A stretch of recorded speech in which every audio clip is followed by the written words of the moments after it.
you a successful entrepreneur or one in training? You've got the vision, but do you have the right partner to build your brand, your team, and your future online and off? At cprfirm.com, we offer expert consulting, financial guidance, and life coaching because we believe in doing life with our clients. After all, what is it for a man to gain the world and lose his soul? Founded by Callan Cash Coleman, we help our clients not only succeed, but plan to retire rich. Your business deserves the best. Start building your legacy today at cprfirm.com. Finding the right real estate professional can be challenging. I'm broker Melissa Wilson. I'm knowledgeable in all aspects of the real estate process. So whether you're looking to buy new or an existing home or have a commercial need, I'm here to help.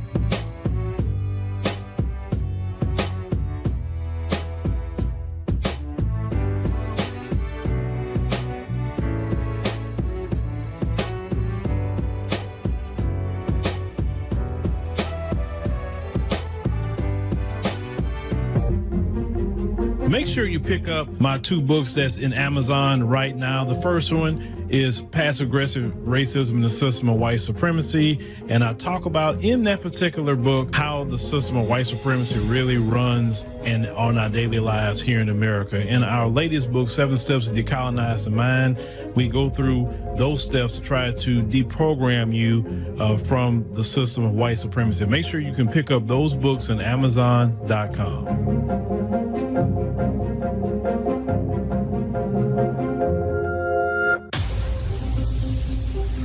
Introducing the African Diaspora News Channel app, your gateway to stories that's overlooked by the corporate mainstream media. At African Diaspora News Channel, we cover stories that don't receive mainstream attention, and we serve as the voice to the global Black community. We are committed to informing and educating through the power of media, connecting the African diaspora one story at a time. With our platform, we're helping to end injustice by exposing it. Join us in standing for excellence in journalism and serving our community. Download the African Diaspora News app today. All right, ladies and gentlemen, boys and girls, we thank you for joining us on the stream tonight. We greatly appreciate it. It is Thursday, the 19th, and it's trucking along. I know Christmas is next week. You know, some of y'all do things on Christmas Eve, and some of you do things Christmas Day. I know that we gonna go to my aunt's house, my aunt's house, right?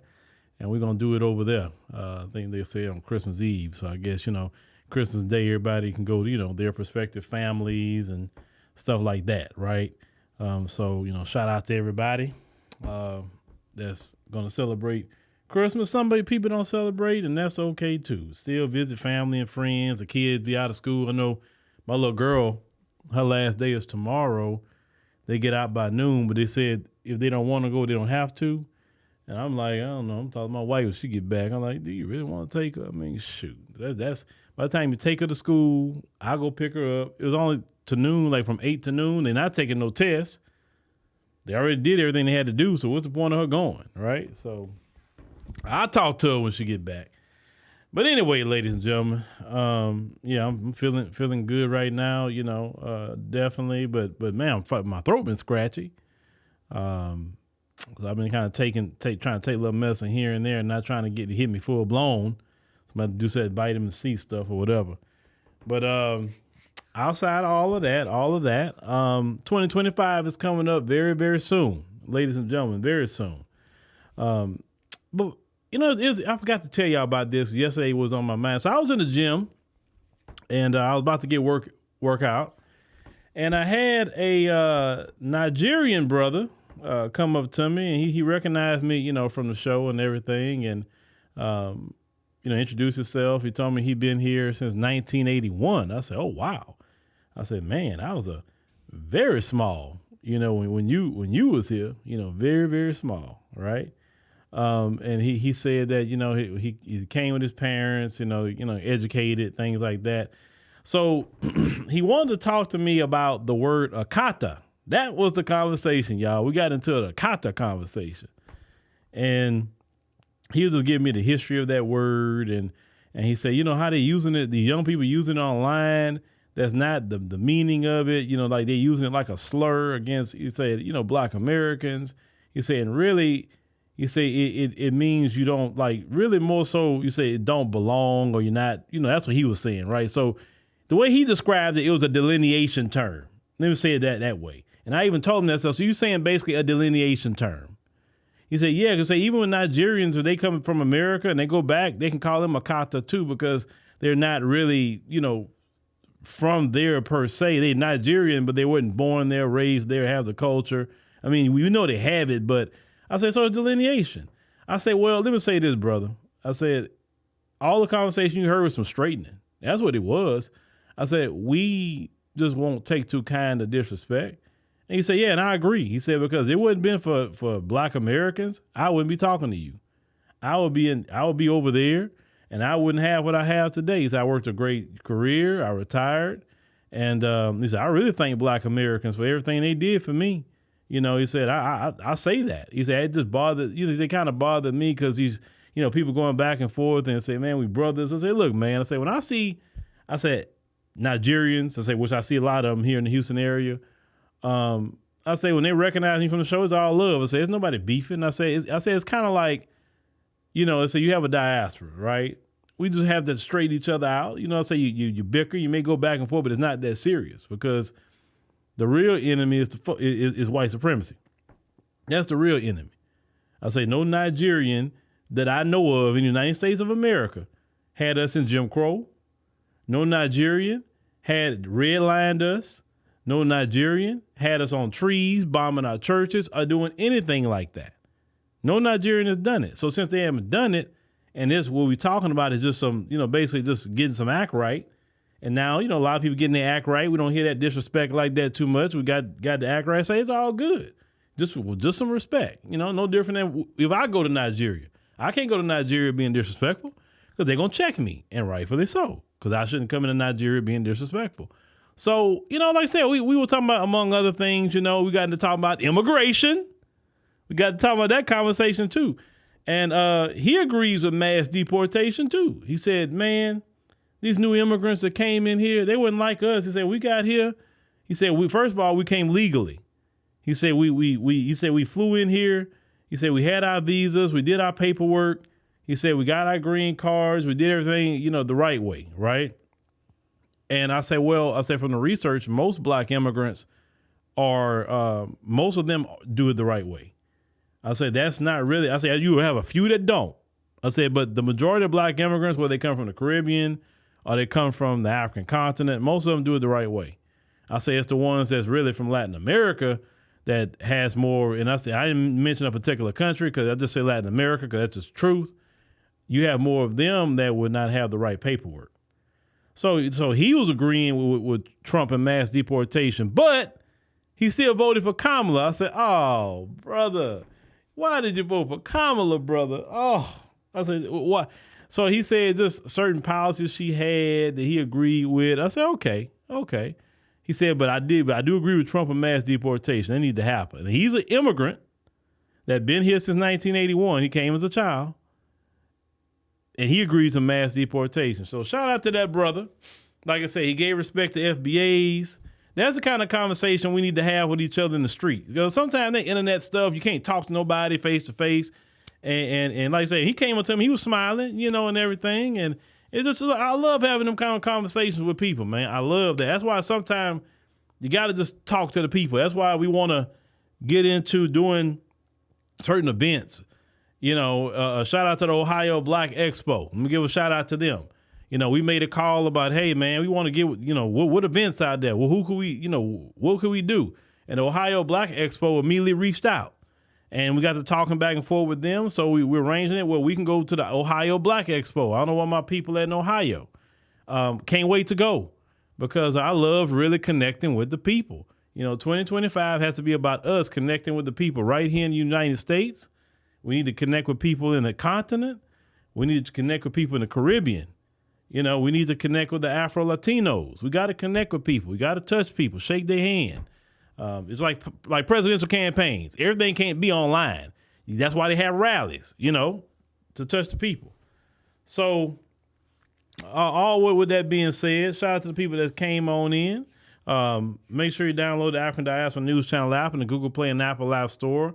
When you do that, hit create account. You can do monthly, quarterly, or yearly. We like to have 10 people sign up, you know, like we always say every stream. We definitely like the yearly, but hey, if you can do, you know, quarterly, great, monthly, great as well, okay? And that's just that. You say you lost friends, ask them to call me instead of texting me. Certain people I won't text. Like, for instance, I don't like if my children want to do that, want to text me, I'll tell them, man, I'll just call them. Like, don't text me. You call me. Like my son, he got that bad. Like, you call me. My other daughter, you know, she calls. You know, when she want to talk. And then if I don't answer, like yesterday, we were doing a stream and she actually called, right? But no, don't be texting me. Like, texting is okay for others, but when it comes to my children and family, call me. Unless you're busy. There's something going on, you can't do it, I get it. I'm fine with that. But call me on the phone. Let me hear your voice. Something. FaceTime me, even better. FaceTime me. So there you go. All right. So let me go ahead on and get to what we're going to talk about tonight. We're going to talk about definitely some migrants in Texas are afraid. And we got 2 clips to look at of ICE. ICE is removing people that really just done some heinous crimes. Illegal immigration is a public safety issue. And FBAs need to be concerned about public safety issues because we mass incarcerated for jaywalking. We mass incarcerated for stealing a bubble gum.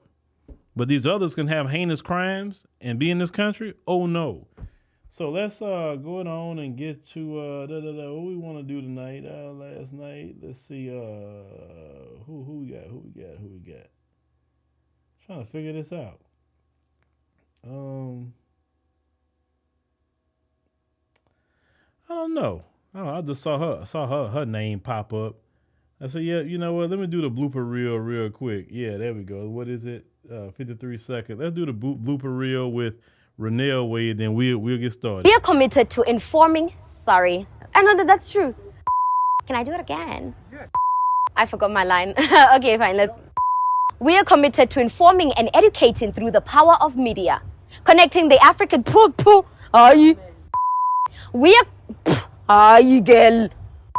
Sorry.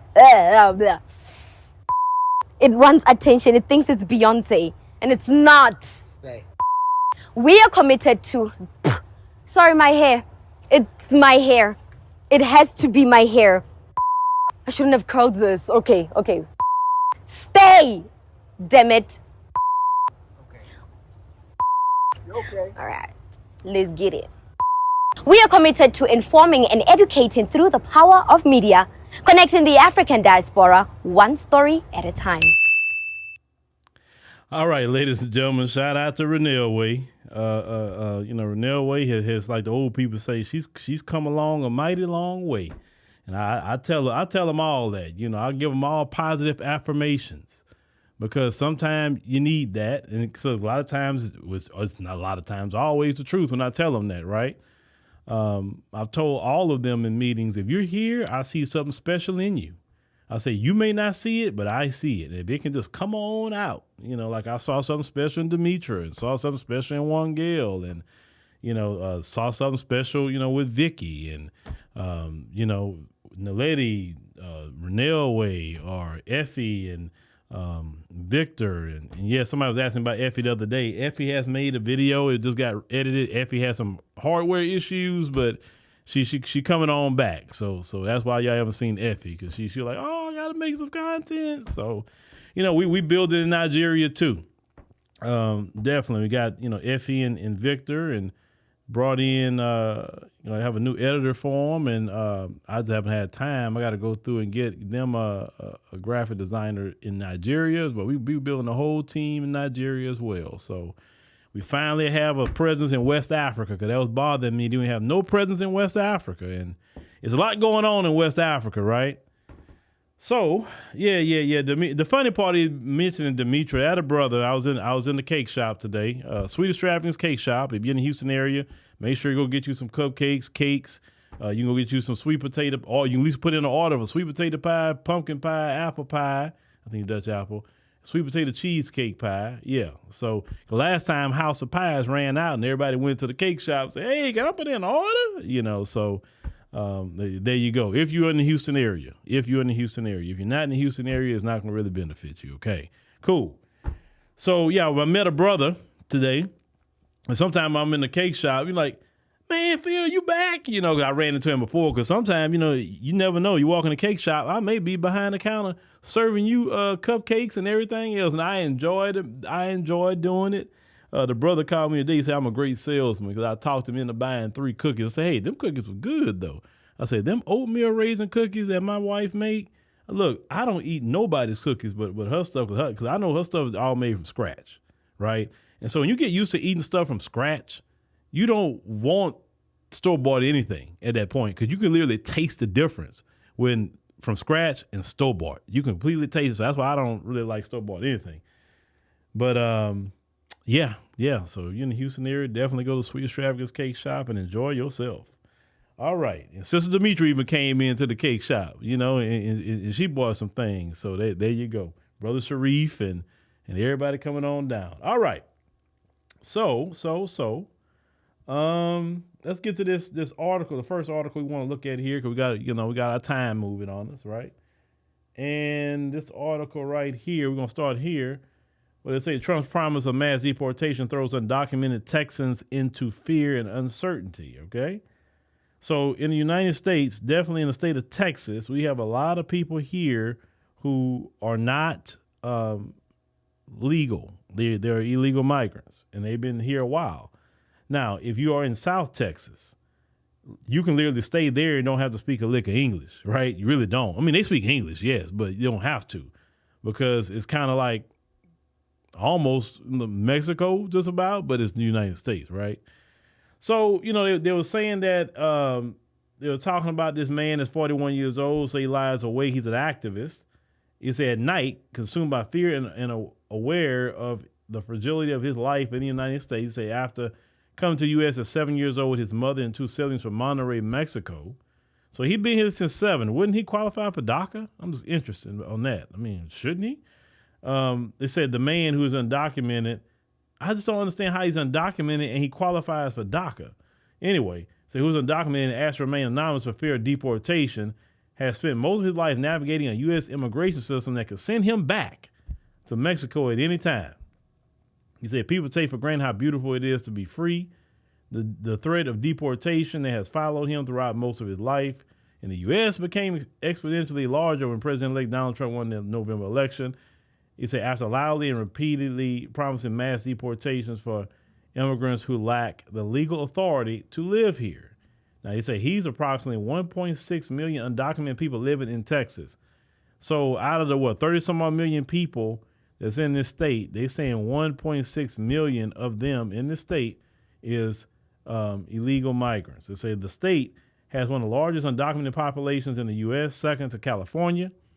They said making up about 15% of the state's immigration population. All right, so the undocumented population represents roughly 8% of the state's workforce. So they say 8% of Texas workforce are people who are illegal immigrants. So what does that say about Texas and mass deportations? Let me get back to here. Okay. 8%. So that means 92% is made of Texans or people that live here in the state of Texas, right? 92%. So that's a lot of jobs. That's a lot of jobs. So if they do, and we remember last night, we looked at and read that the report from the Center of Immigration Studies said 7.9 million, we're talking about nationwide, 7.9 million of illegal migrants are in the sanctuary cities and basically the major cities. So if you come to Texas and target Houston, Dallas, San Antonio, definitely. Maybe you can go to Corpus Christi, places like that. You will literally rack up a lot of people just from those spots alone, right? Now, I would say, and I agree with Tom Homan, you should go get the criminal ones first, because I don't think you should go after the ones that's just working. They're not committing crimes. They're not doing nothing wrong. They just working. I would say go after the ones that committing the crimes first. I'm not saying you don't circle back around, but it's so many in this country, even in the state of Texas, you have a lot of them that's in these gangs. If they in Texas prisons, ICE need to be in these Texas prisons, going on getting them on out. But if you had a chance to get DACA to the guy, why didn't you take care of your paperwork? See, that's why I told y'all I don't have sympathy for that, because you could have took care of your paperwork, bro. Barack Obama did something for y'all that he didn't do for us. Barack Obama didn't give us no lifeline. When we tell something about Barack Obama, what'd he say? I did the Affordable Care Act. That was for everybody. If Barack Obama would have did just one small thing for black people, he would be respected. He's not respected in Black America because he didn't do anything.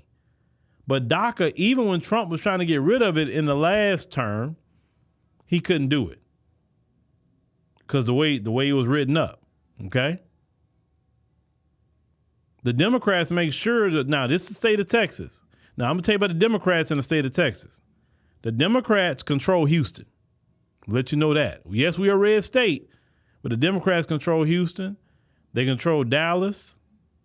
They control San Antonio. Even our capital, Austin, really Democrat, but that's most of the white Democrat, right? And that's where our capital is at. Austin, white Democrat for real. Austin from what people say, Austin is almost like Seattle. How them folks move around over there, minus some of the things they do in Seattle, like the weed smoking and all of the stuff like that. But Austin is an interesting place. You guys, your South by Southwest be over there. People like going out to the clubs and doing what they do. But what I'm saying is you have a lot of Democrat enclaves, definitely.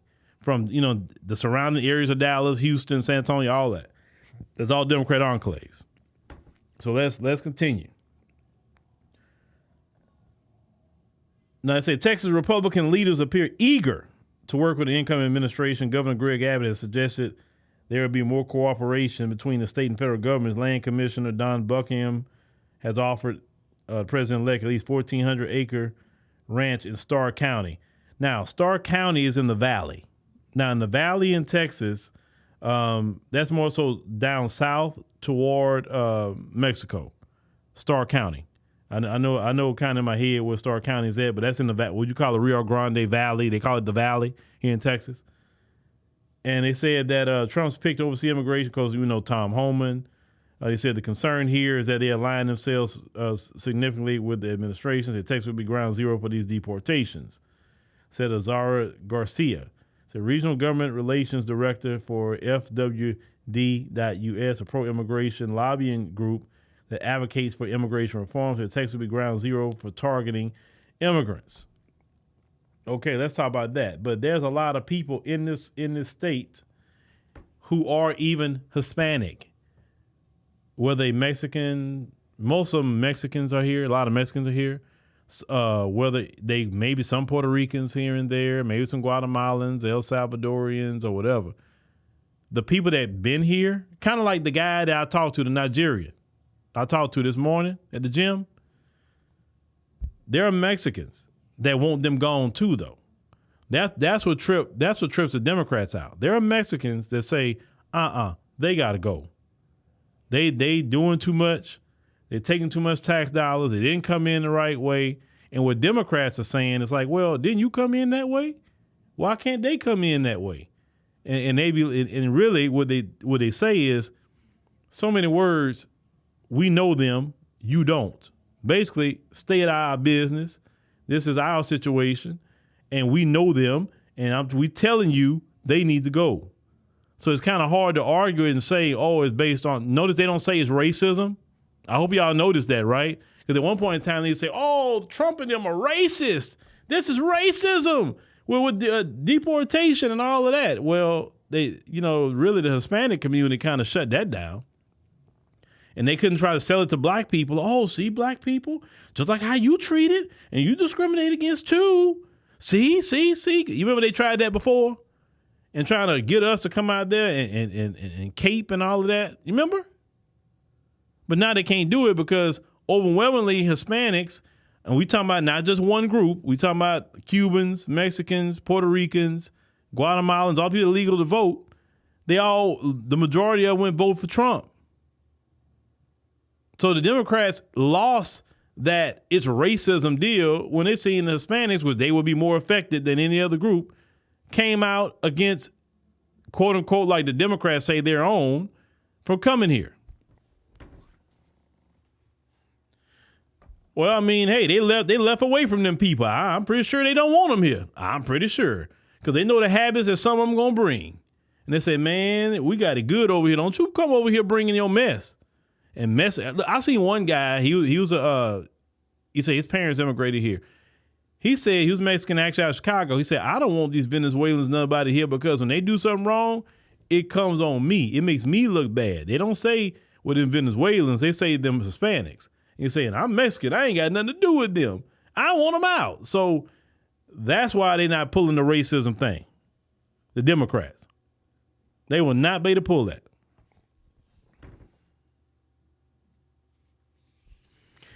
You said if you looked illegal, I'm turning your behind in.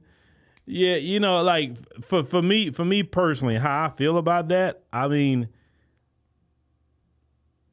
I'm so busy. I wouldn't have time to be calling on nobody, to be honest with you, unless I just seen something blatant. I mean, I'm talking about I seen something so blatant, there's something bad happening. Like, I'll be more one to say, where the criminals at? I'm gonna be honest with you. The criminal ones is what I'm more focused on, because they have something that's here that's doing some heinous things in this country, and they need to be gone, because some of them have done heinous crimes where they come from. Now let's almost wrap this up. So they say also spoke with those undocumented Texans in Fort Worth, Dallas, El Paso, and Rio Grande Valley, and many shared their worries about being forced to leave their families, homes, communities behind if Trump follows through on his campaign promise. Well, let me say something about that. Some of you who fear that. Black Americans was forced to leave their family, homes, and loved ones behind. You know why? How we was forced to do that? Of course, during slavery. But also we was forced to that with mass incarceration. Nobody cried when somebody's mama got mass incarcerated because of the crack epidemic. There are mothers and fathers who was taken away from their families, separated away from their families, and nobody cried for Black Americans.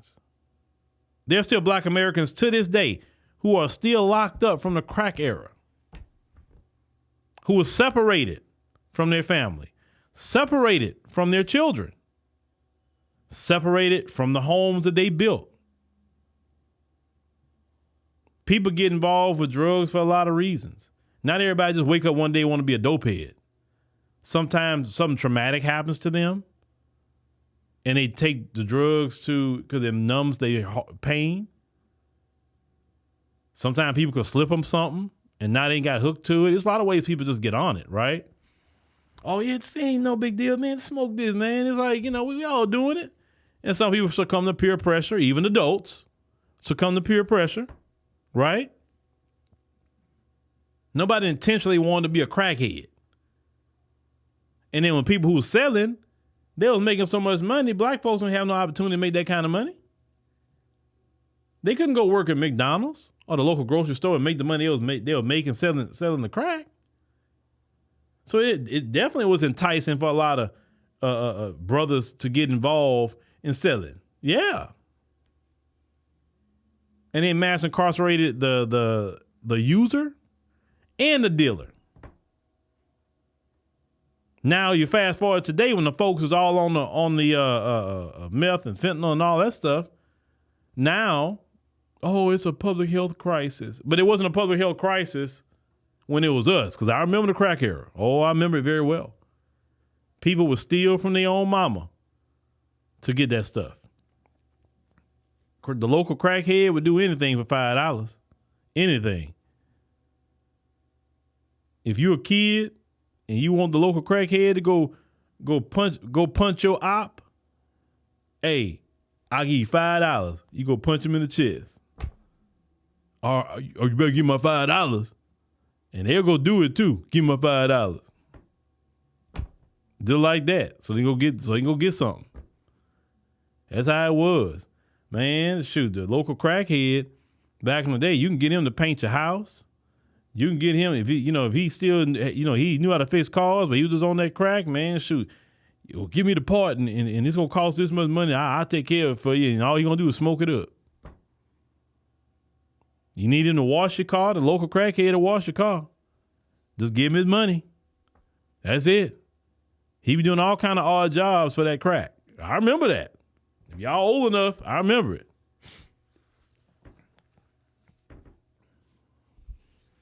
You say illegal destroyed the black drywall businesses in L.A. Crack was all that was left.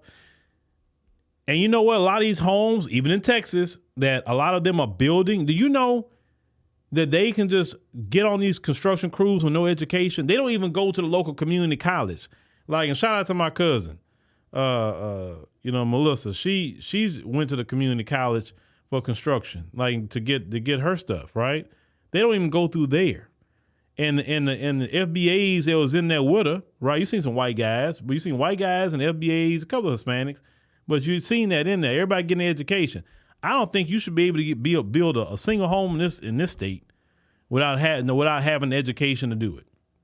What happens is they teach their cousins, they teach the people to do the drywall, to build a home. It's crazy. It is utterly crazy. Now, I don't think you need a horticulture degree to go cut some grass, but, and shout out to them for cutting the grass and doing all that. Shout out to them, But when you come to building a home, it's enough our homes are built on wood. Did the research on that. They say because the United States have so much wood, that's why. Because you go to other countries, especially in the African continent, they building out of what? Concrete. Now, you can get a concrete home built. I actually found a builder that do build concrete homes, and some nice concrete homes, actually. But you got to have buy the land and all that, because you would think we live in a hurricane zone. You would think all our homes would be concrete because we live in a hurricane zone, so it won't knock nobody's house down, right? But no, they silly. They still want to build homes out of wood. Yes, I've been hearing about the trucking industry because they've been undercutting rates. I've been hearing that too. And the reason why they undercut rates, y'all have to understand. Yeah, let's say if y'all want, $2,000 for a load, and one of them come by and say, "Hey, I do it for $1,000." Of course, they're gonna give it to the guy that's gonna do it for $1,000, because $1,000 when he send all that money, y'all see, they can undercut because they're sending money back to their homeland.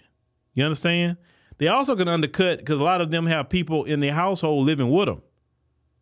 So this guy can undercut, but he may have his mama in there, his daddy in the house, his wife working too. They don't have no 50-50 conversation in their household. That's only that silliness they be talking about in the black community. No 50-50. Everybody working in those immigrant households. The mama, the daddy, the grandma watching the kids.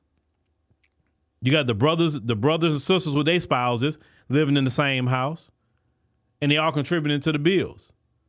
So you don't have to make as much as you need to if everybody contributing to the bill. Like, how much light bill you gonna really use when you got about 4 or 5 families living in that house?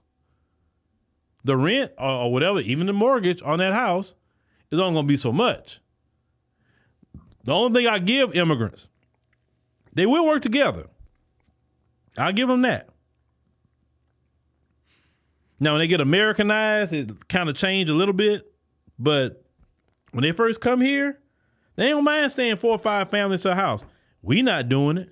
Oh, no. Hey, let's 5 of us stay together and let's save our money and pool our resources and just get either a big chunk of savings. We can go buy our houses cash.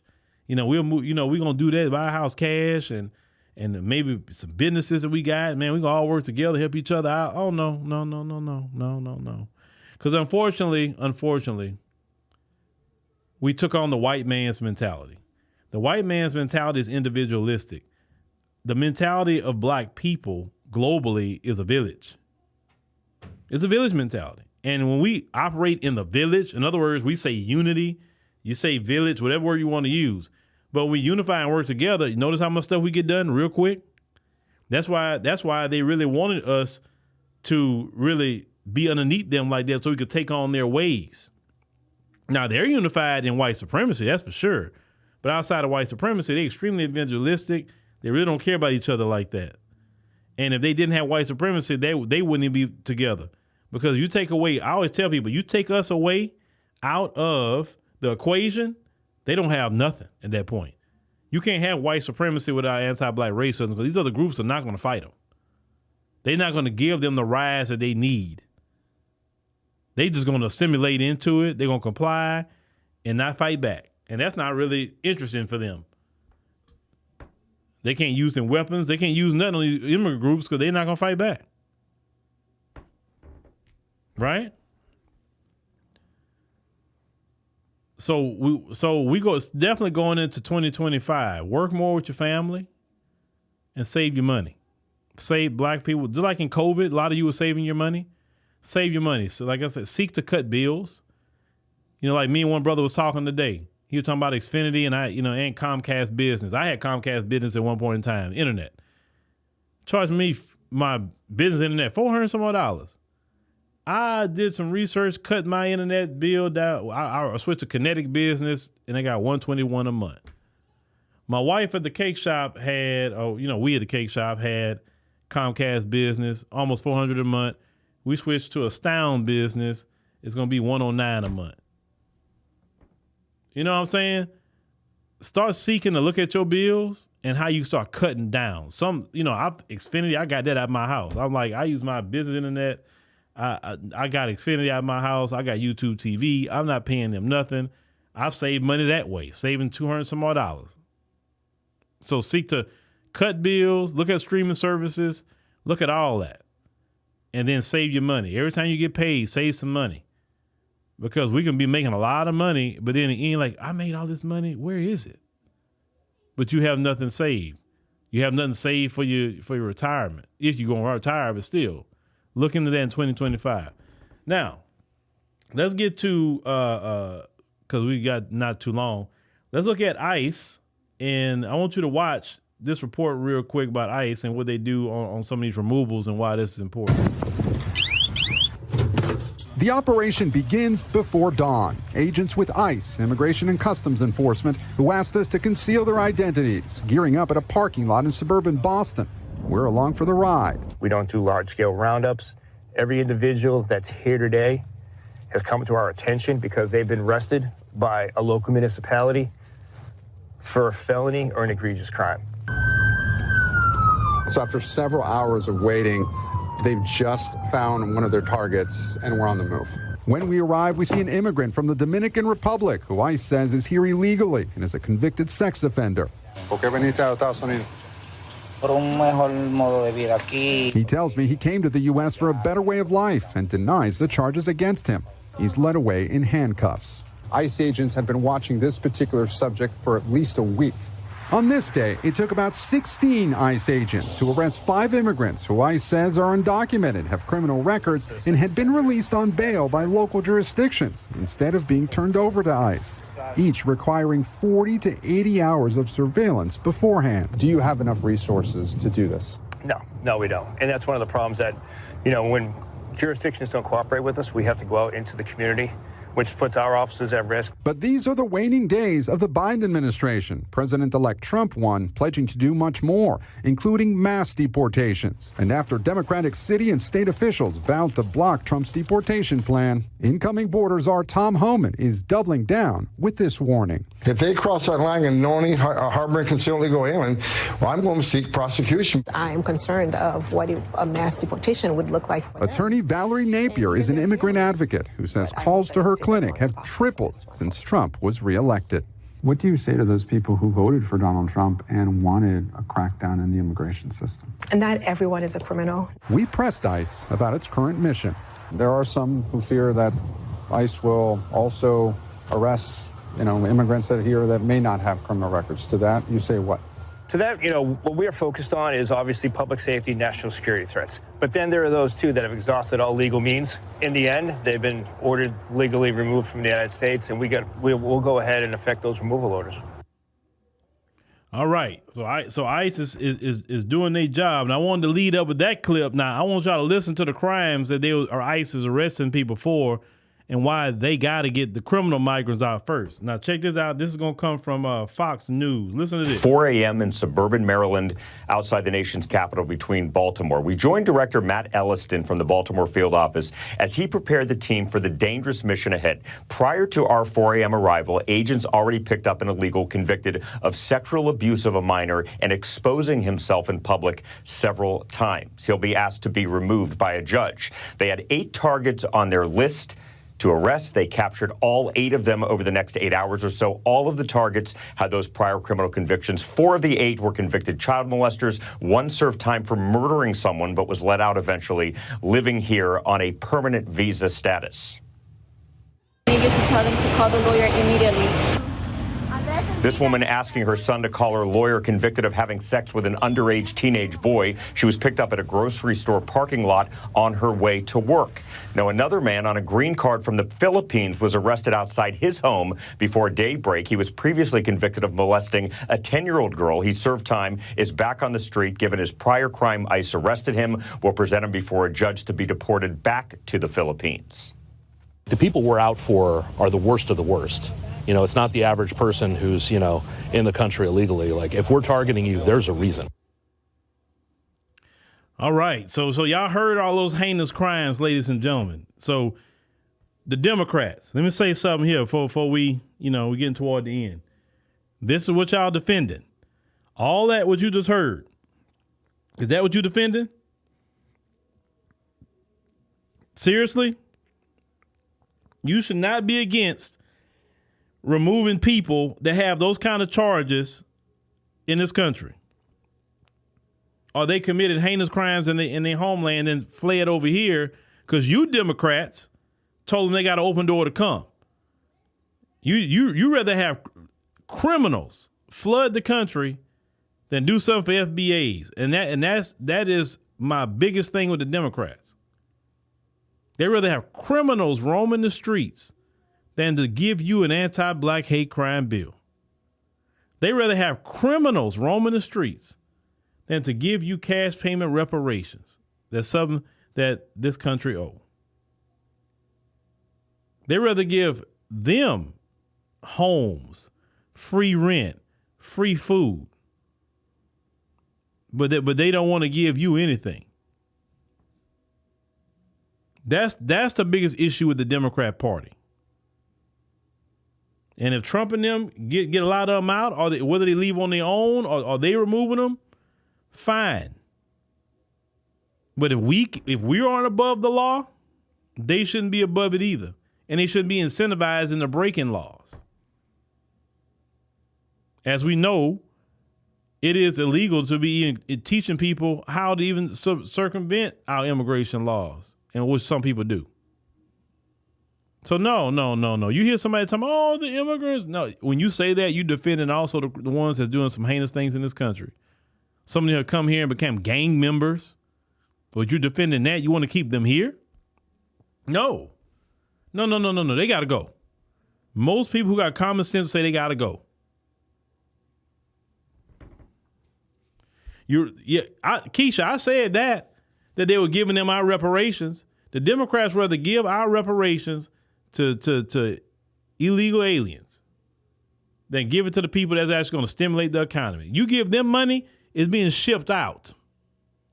Because all immigrants that come to this country, no matter where they come from, they're pressured to send money back home. All of them.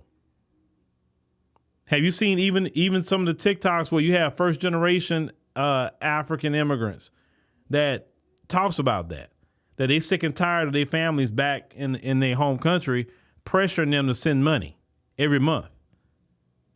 Because, you know, they kind of got the American attitude. Well, I got to do that, man. You get a job to do for yourself. I'm not taking care of you.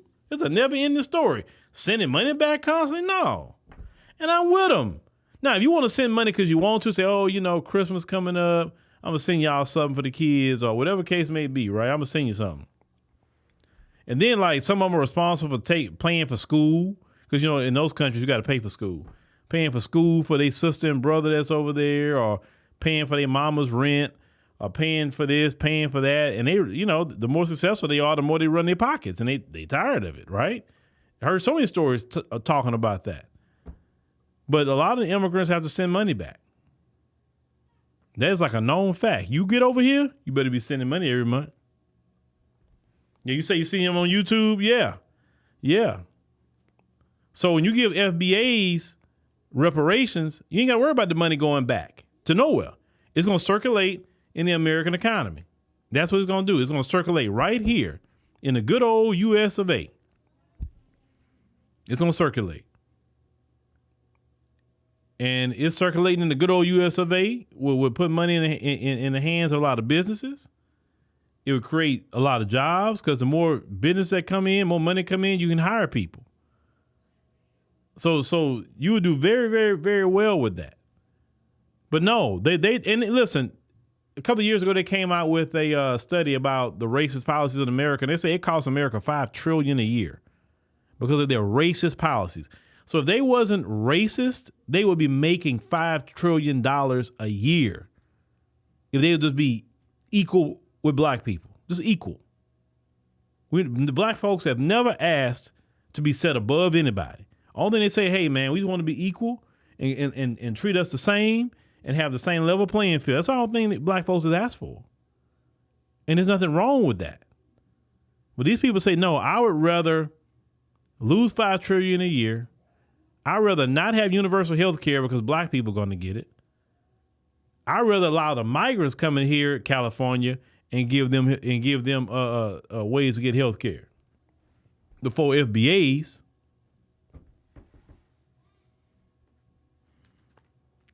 Now, Black Rage down here talking about the Second Amendment, having your Second Amendment rights legally, because the migrants may try to victimize black people because they think they're better than us. Well, you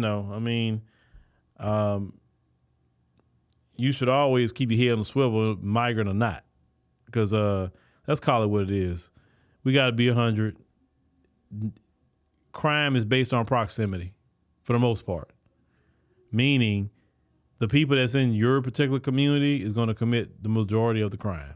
That's any community. You could research that. Crime is proximity. Definitely an opportunity. Not say migrants won't target nobody, but to be honest with you, a lot of migrants been kicking in them folks' doors because they know the folks got money. Some of us got paper, but for the most part, they've been targeting them folks. So, but anyway, ladies and gentlemen, you say as long as it's not for paying people. Yeah. We paying for everything. We paying for everything in this country, but we not getting what I just do. But like I say, it's gonna come to a head. I know we're gonna get reparations. Trust me, I know we're gonna get it. You may say, all right, we ain't getting no reparations. Listen, at one point in time, they say we wasn't getting off the plantation. At one point in time, they said we wasn't go get out the black codes. At one point in time, they said we would never get out of Jim Crow segregation. At one time, people believed the Klan would always be around terrorizing black folk. Let me tell you something, nothing stays the same. And that's always the old people say, and I've lived long enough to tell you it's true. Listen, I just know them folks gonna pay reparations because they're gonna feel like they feel like it's gonna be beneficial to them to pay reparations. I don't know what's gonna happen. I don't know. But they're gonna pay it. They're gonna pay it because they're gonna feel it's gonna be so beneficial for them to do it. I don't care if it's beneficial for them to do it, just as long as you pay it. You can come up with whatever, like they say, cockamamie idea in your head to justify reparations, but as long as you do it, that's how I look at it. But anyway, ladies and gentlemen, thank you for joining us on the show tonight. Really appreciate it. Make sure you click the subscribe button. That's free. It's free 99. So hit subscribe. So like a lot of people watching, but you're not subscribed. Make sure you click the like button. The like button is also free. It don't cost no money. And we'll see you tomorrow at 7 p.m. Central Standard Time. Make sure you go to the Phillip Scott podcast tonight at 10 p.m. Central Standard Time.